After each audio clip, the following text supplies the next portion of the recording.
Hi, my name's David Masser, and I'm here to talk about my ass.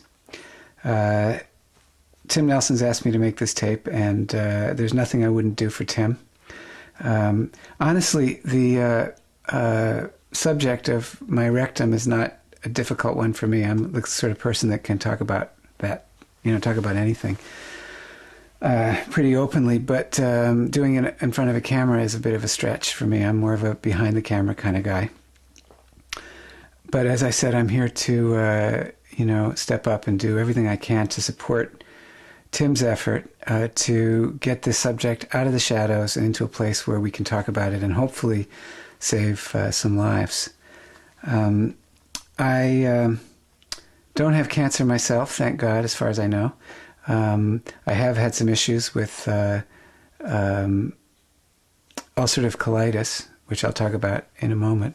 My only contact with colorectal cancer is through Tim, and being his friend and observing from a distance what he's gone through, and that even just watching from over here has been so horrendous that I can't even imagine. I can't begin to imagine what Tim has endured, and honestly, I don't know if I could do it. I mean, I don't know if I could muster the kind of courage and resilience that Tim has over these past few years.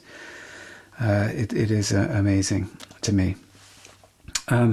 So as far as my story, I had, as I said, ulcerative colitis, which is a pretty nasty bowel disorder a few years ago. And because of that, I got a colonoscopy. I really didn't have any consciousness about screening for cancer, but because I had to investigate what was going on with the colitis, I did have the colonoscopy. And I don't have a malignancy, and it's cleared up. So for now, I'm in good shape.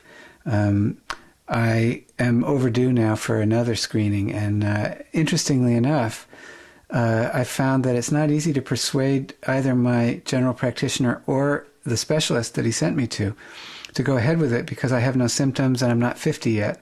They're saying, there's no reason, it's a waste of time to do it. I'm hearing that that's not necessarily true. And it is worth it. So I am going to do it.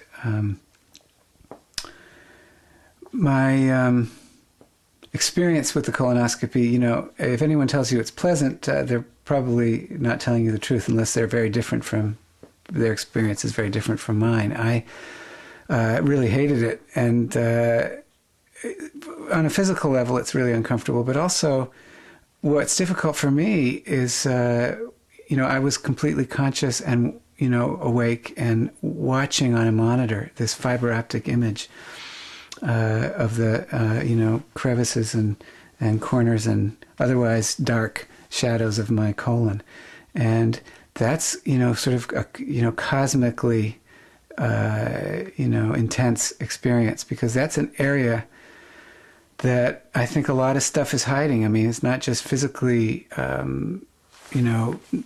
not looked at, but I think there's a lot of emotional stuff, fear and so on, that lives in the colon, and I personally believe that that's connected to cancer.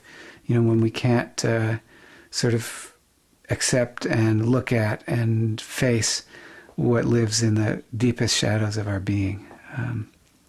So that was difficult for me, and it still is difficult for me, and the whole topic is difficult for me because I recognize that I have a very intense fear of death.